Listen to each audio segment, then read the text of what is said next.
Hi all, இந்த வீடியோவில் நம்ம ரன்னிங் ஸ்டோன் எப்படி ஸ்டிச் பண்ணுறது அப்படிங்கிறத பார்க்கலாம். இந்த மாதிரி ரன்னிங் ஸ்டோனை ஸ்ட்ரெயிட்டாக வச்சுக்கோங்க. எந்த டைரெக்ஷனில் வேணுமோ, ரவுண்டாக வேணுன்னா ரவுண்டாக வச்சுக்கோங்க, ஸ்ட்ரெயிட்டாக வேணுன்னா ஸ்ட்ரெயிட்டாக வச்சுக்கோங்க. ஃபர்ஸ்ட்டு அந்த சைட்லேருந்து செயின் ஸ்டிச் கொண்டு வந்து இதுக்கு நடுவில், ஃபர்ஸ்ட் ஸ்டோனுக்கு நடுவில் ஒரு வாட்டி, அப்புறம் செகண்ட் ஸ்டோனுக்கு நடுவில் ஒரு வாட்டி, இந்த மாதிரி ஜிக்ஸாக்ல நல்லா பாருங்கள், ஜிக்ஸாக்ல ஸ்டிச் பண்ணி எடுத்துக்கணும். எல்லா ஸ்டோனுக்கும் நடுவில் ஒரு வாட்டி பாருங்கள், நல்லா ஜூமிங்கில்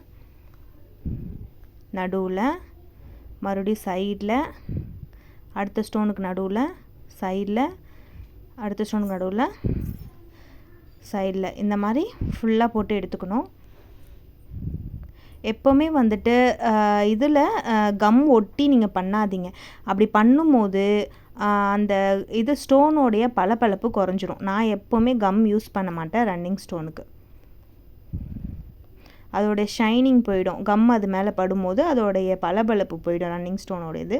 அதனால் நான் எப்போவுமே போட மாட்டேன். நீங்களும் ஸ்ட்ரெயிட்டாக ஸ்டிச்சிங்கே பண்ணிவிடுங்க. ஒரு சில பேர் கம்மை ஒட்டிட்டு அது காஞ்சதுக்கப்புறம் அதுக்கு மேலே ஸ்டிச் பண்ணுவாங்க. நீங்கள் ஸ்ட்ரெயிட்டாக ஸ்டிச் பண்ணலாம். இந்த ஸ்டிச்சே வந்து உங்களுக்கு ரொம்ப ஸ்ட்ராங்காக இருக்கும்.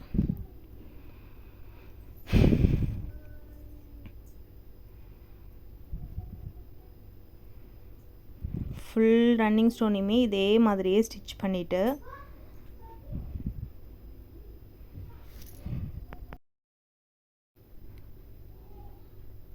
இப்போ அடியில் இருந்து மேலே, இப்போ 8 ஷேப்பில் போடுவோம் இல்லையா, 8 அந்த மாதிரி ஜிக்ஸாக்ல மேலேருந்து எப்படி கீழே கொண்டு வந்தோமோ அதே மாதிரி கீழேருந்து மேலே கொண்டு போகிறோம். இது ரொம்ப ஸ்ட்ராங்காக இருக்கும்.